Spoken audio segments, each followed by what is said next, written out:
আল্লাহবাক্স Memorial degree কলেজের online ক্লাসে তোমাদেরকে স্বাগত। আশা করি তোমরা ভালো আছো এবং আমি তোমাদের দোয়ায় আল্লাহর রহমতে ভালো আছি। আজ আমার মনোবিজ্ঞানের অনলাইন ক্লাস, ভৌগোলিক ক্লাস। এই ক্লাসে যে বিষয় নিয়ে আলোচনা করবো সেটা হলো মনোবিজ্ঞান শব্দটা কীভাবে আসলো, মনোবিজ্ঞানের ঐতিহাসিক পটভূমি কি, এগুলো নিয়ে আলোচনা করবো। তো প্রিয় শিক্ষার্থীবৃন্দ, তোমরা তো জানো যে একাদশ শ্রেণীতে তোমরা ভর্তি হয়েছো, কিন্তু আমাদের এই মনোবিজ্ঞান সাবজেক্টটা হাই স্কুলে ছিল না বা এসএসসি লেভেলে ছিল না। এটা একটা সম্পূর্ণ নতুন সাবজেক্ট। এই নতুন সাবজেক্টের কারণে আমরা একটু দেখবো যে মনোবিজ্ঞানের ঐতিহাসিক পটভূমিটা নিয়ে একটু আলোচনা করবো। মনোবিজ্ঞানের ইংরেজি প্রতিশব্দ হলো কি সাইকোলজি। সাইকোলজি কথাটি দুটা গ্রিক শব্দ থেকে এসেছে, একটা হলো কি সাইকি, এক হলো কি লোগোস। সাইকি শব্দের অর্থ হলো কি মন বা আত্মা, আর লোগোস শব্দ বিজ্ঞান। সুতরাং শাব্দিক অর্থে আমরা বলতে পারি যে মনোবিজ্ঞানটা হলো কি আত্মা বা মনের বিজ্ঞান। কিন্তু বর্তমানে মনোবিজ্ঞানটা হলো কি আচরণের বিজ্ঞান। কারণ আচরণকে ব্যাখ্যা বিশ্লেষণ করা যায়, পরীক্ষা নিরীক্ষা করা যায়, কিন্তু আমাদের আত্মাকে শুধু অনুভব করা যায়, উপলব্ধি করা যায়, একে ধরা বা ছোঁয়া যায় না।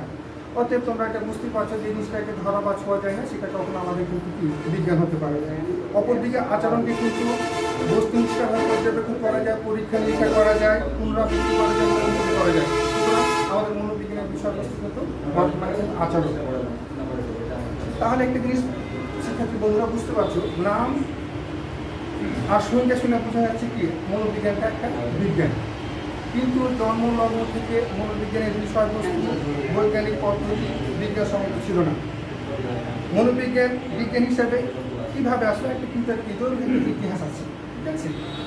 এই ইতিহাসটাকে তিন ভাগে ভাগ করা যায়, প্রাচীন যুগ, মধ্যযুগ আর হলো কি আধুনিক যুগ।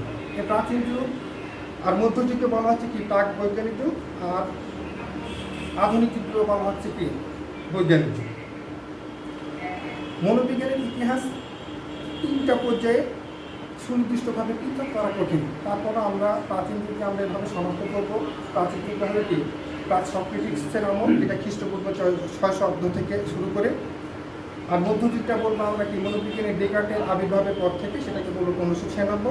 আর আধুনিক যুগ বলবো যে সময় আমাদের মনোবিজ্ঞানের গবেষণাগার স্থাপন হয়েছিল, অর্থাৎ 1879 সালে। ঠিক আছে? তো দেখো এখানে যে একটা আমরা কথা বলতে পারি যে দর্শনকে কিন্তু বিজ্ঞানের জননী বলা হয়। বিভিন্ন সাবজেক্টের জন্ম কিন্তু দর্শন থেকে। ধরো রাষ্ট্রবিজ্ঞান বলো, জীববিজ্ঞান বলো, এগুলো সবগুলো জন্ম কিন্তু তোমার দর্শন থেকে। অন্যভাবে আমাদের কিন্তু মনোবিজ্ঞানের জন্ম কিন্তু দর্শন থেকে। মনোবিজ্ঞান দর্শনের একটা অংশ ছিল, অধিবিদ্যার একটা অংশ ছিল। এখানে কিন্তু মনোদর্শন বা মনস্তত্ত্ব বিষয়ে আলোচনা করতো। এখানে বিভিন্ন মন বা আত্মা সম্পর্কে কিন্তু আলোচনা করতো। ঠিক আছে? তো আমরা এটা বলতে পারি যে এই যে মনোদর্শন আছে না, এই মনোদর্শন থেকে আমাদের কিন্তু মনস্তত্ত্ব আসলো, তারপর মনোবিজ্ঞান, তারপর মনোবিজ্ঞান। অর্থাৎ আমরা এটা বলতে পারি কি আমাদের কি আত্মা, তারপর মন, তারপর চেতনা, তারপর বর্তমান মনোবিজ্ঞান কি আচরণের বিজ্ঞান। ঠিক আছে? তো আমরা একটু যুগ বিভাগকে নিয়ে আলোচনা করি। আমাদের প্রাচীন যুগ। ঠিক আছে? তো প্রাচীন যুগটাকে বলা হচ্ছে খ্রিস্টপূর্ব 600 অব্দ থেকে। ঠিক আছে? তো প্রাচীন যুগে বিভিন্ন বিজ্ঞানী বিভিন্নভাবে মনোবিজ্ঞানের বিভিন্ন তত্ত্বগুলোকে ব্যাখ্যা বিশ্লেষণ করার চেষ্টা করেছে। তার মধ্যে একজন বিজ্ঞানী আছে কি অ্যাম্প্লিটিউড। সে বলছে কি বস্তু ও ইন্দ্রিয় থেকে আলোকরশ্মি বিচ্ছুরণের ফলে আমরা একটা বস্তু সম্পর্কে জ্ঞান লাভ করি। অর্থাৎ দেখো এটি কি আমরা যখন কোনো কিছু সম্পর্কে একটা দর্শন সম্পর্কে জ্ঞান লাভ করি, তখন দেখা কি বস্তু আর ইন্দ্রিয় একই সাথে কি আলোক বিচ্ছুরিত হয়। কিন্তু বাস্তবে কিন্তু এই সংখ্যাটা বর্তমানে কিন্তু ভুল বলে প্রমাণিত হয়েছে। ঠিক আছে? তাহলে আমরা কি বস্তু জলে, তাই আমরা একটা কি বস্তুকে দেখতে পারি। ঠিক আছে? তাহলে এই সংখ্যাটা কিন্তু বর্তমানে ভুল। তারপর দেখো একজন দার্শনিক আমাদের ডেমোক্রিটাস বলছে কি দেহ আত্মা একই ধরনের পদার্থ নিয়ে গঠিত। অর্থাৎ দেহ আত্মা আমাদের কি পরমাণু নিয়ে গঠিত। এই পরমাণুর গতিশীলতায় কি আমাদের বিভিন্ন ধরনের কি চিন্তাশীলতা উদ্ভব ঘটে। এই বর্তমানে এই দেহ আত্মা যে একই ধরনের পরমাণু দিয়ে গঠিত, এটাও কিন্তু বিজ্ঞানী পরে প্রমাণ করছে কিন্তু ভুল। ঠিক আছে?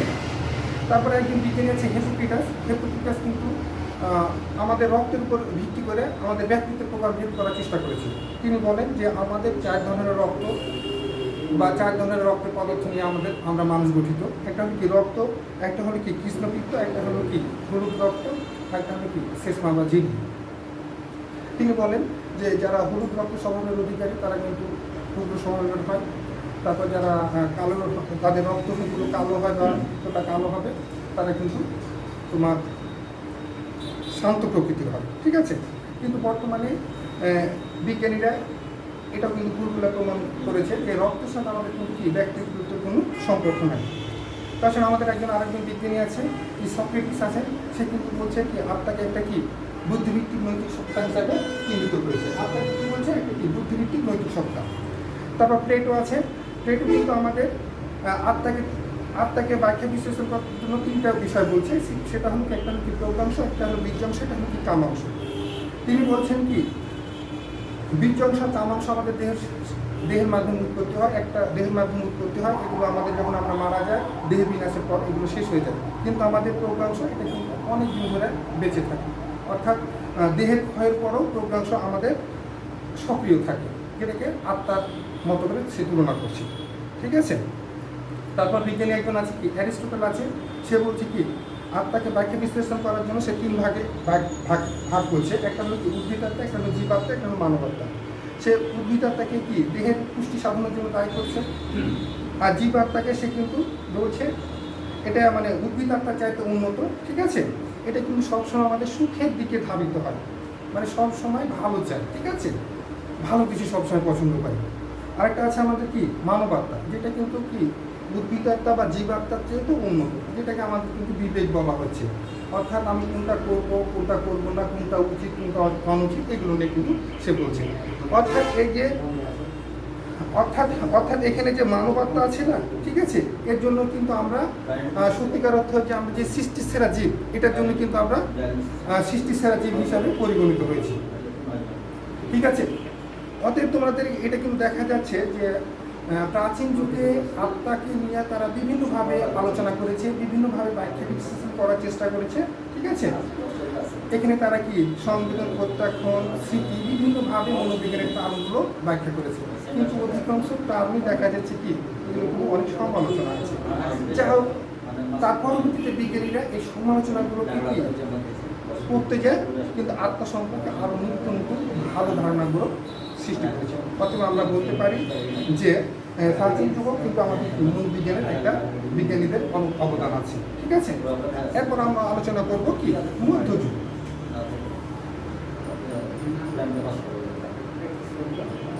ঠিক আছে, এই যে মধ্যযুগ আছে, মধ্যযুগে বলা হয় যে কি ধর্মীয় যুগ। ঠিক আছে, অন্যভাবে এই যে মনোবিজ্ঞানীতে বিভিন্ন টার্ম আছে, আত্মা আছে, মন আছে, এগুলো কি ধর্মীয় দৃষ্টিকোণ থেকে ব্যাখ্যা করার চেষ্টা করে।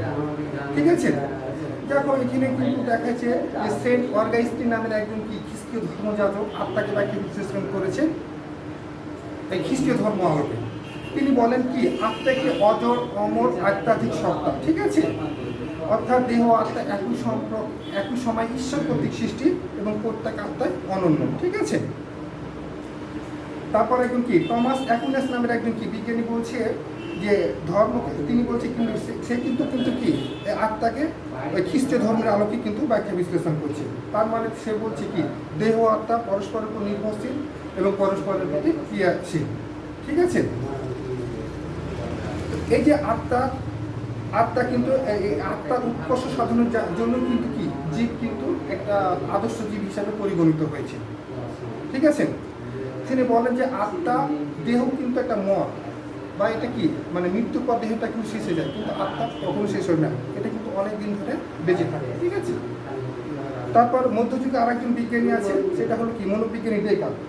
সে কিন্তু আত্মাকে কিন্তু কি করছে, দেহ আর আত্মাকে 2টা পৃথক বস্তু হিসাবে সে কিন্তু কল্পনা করছে। এই জন্য তাই মতবাদটাকে কি বলা হচ্ছে কি দ্বৈত মতবাদ। ঠিক আছে, তিনি বলেন যে আমাদের যে মস্তিষ্কে একটা যে পিনিয়াল গ্রন্থি আছে, এই পিনিয়াল গ্রন্থির পারস্পরিক ক্রিয়া প্রতিক্রিয়ার জন্য আমাদের দেখা যাচ্ছে কি বিভিন্ন ধরনের ইচ্ছা, চিন্তা, বিভিন্ন সংবেদন, এগুলো কিন্তু ক্ষমতা জন্মে। ডেকার্ট কিন্তু আরও বলছে যে মানুষের ভিতরের শিক্ষণগুলো, ঠিক আছে, এটা কিন্তু জন্মগতভাবেই হয়। ঠিক আছে, তো আমাদের মধ্যযুগের আরেকজন বিজ্ঞানী ছিল রাষ্ট্রবিজ্ঞানী জন লক, দার্শনিক জন লক। সে কিন্তু কিন্তু তোমার ডেকার্টের মতবাদগুলোকে বিরোধিতা করার চেষ্টা করেছে। যেহেতু ডেকার্ট বলেছিল যে কি আমাদের মানে প্রত্যেকটা ভাবই কিন্তু কি জন্মগত, কিন্তু বর্তমানে সে কিন্তু জন লক বলে যে এটা কিন্তু ঠিক না।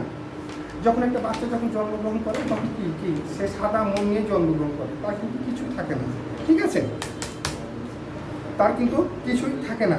আমাদের বিভিন্ন ধরনের পরিবেশের ক্রিয়া প্রতিক্রিয়ার কারণেই কিন্তু দেখা যাচ্ছে কি বিভিন্ন ধরনের চিন্তা শক্তি উদ্ভব ঘটে, ঠিক আছে। অর্থাৎ ডেকার্টের মতে আমাদের যে ভাবগুলো আছে এগুলো কিন্তু জন্মগত না, এগুলো পরিবেশের কারণে সৃষ্টি হয়, ঠিক আছে। তো যা হোক, এখানে ডেকার্ট কিন্তু মানে আত্মাকে কিন্তু কিন্তু কি অস্বীকার করতে পারেনি, ঠিক আছে। এই ছিল আমাদের কিন্তু মধ্যযুগ। অর্থাৎ মধ্যযুগেও কিন্তু যে দেহ আর আত্মার যে একটা দ্বন্দ্ব, এগুলো থেকে কিন্তু বের হতে পারেনি, ঠিক আছে। এরপর সে আমাদের কি আছে আধুনিক যুগ। আধুনিক যুগ, আধুনিক যুগে যেটা সবচেয়ে বিস্ময়কর বিষয় যেটা দাঁড়ায় সেটা হলো কি যে সাইকোফিজিক্স বা সংবেদন সম্পর্কিত ধারণা, ঠিক আছে। এই সংবেদন সম্পর্কিত ধারণা ওয়েবার ফেকনার একটা কিন্তু সূত্র আবিষ্কার করে, ডেল্টা আই ডিভাইডেড ওয়েবার ফেকনার একটা সূত্র আবিষ্কার করে, ডেল্টা আই ডিভাইডেড আই সমান কি, ডেল্টা আই সমান হলো কি উদ্দীপকের রাজবৃদ্ধির মাত্রা, আর আই সমান আদর্শ উদ্দীপক, আর কে হলো ধ্রুব। অর্থাৎ এখানে উদ্দীপকের আদর্শ যে একটা মাত্রা আছে এটা কিন্তু সে কিন্তু মানে ওয়েবার ফেকনার এটা কিন্তু বোঝানোর চেষ্টা করে। ধরুন আমি একটা উদাহরণ দিলে তোমরা বুঝতে পারবে, যেমন আমার 2 হাতে আমি 2টা মাঠ খারানি একটা 25 গ্রামের, সেটা কীভাবে আমরা রাজবৃদ্ধি করবো। দেখা যাচ্ছে কি 2 হাতে সমান করার পর একবার 20 গ্রাম উঠাবে, একবার 10 গ্রাম, একবার 15 গ্রাম। দেখা যাচ্ছে যে কি একটা উদ্দীপকের আদর্শ মাত্রা 25, দেখা যাচ্ছে কি যখন সেটা 20 হলো তখন সেটাকে আমরা বললাম যে ঠিক আছে। যাক, এভাবে কিন্তু উদ্দীপকের বিভিন্ন মাত্রাগুলো ওয়েবার ফেকনার আবিষ্কার করার চেষ্টা করে। এই ছিল কিন্তু মানে আমার আধুনিক যুগ, ঠিক আছে। তো পরবর্তী ক্লাসে মনোবিজ্ঞানের ঐতিহাসিক পূর্বে যে বাকি অংশগুলো থাকবে সেটা কিন্তু আমরা একটু আলোচনা করবো, ঠিক আছে। এই পর্যন্ত তোমরা ভালো থাকবে। আসসালামু আলাইকুম।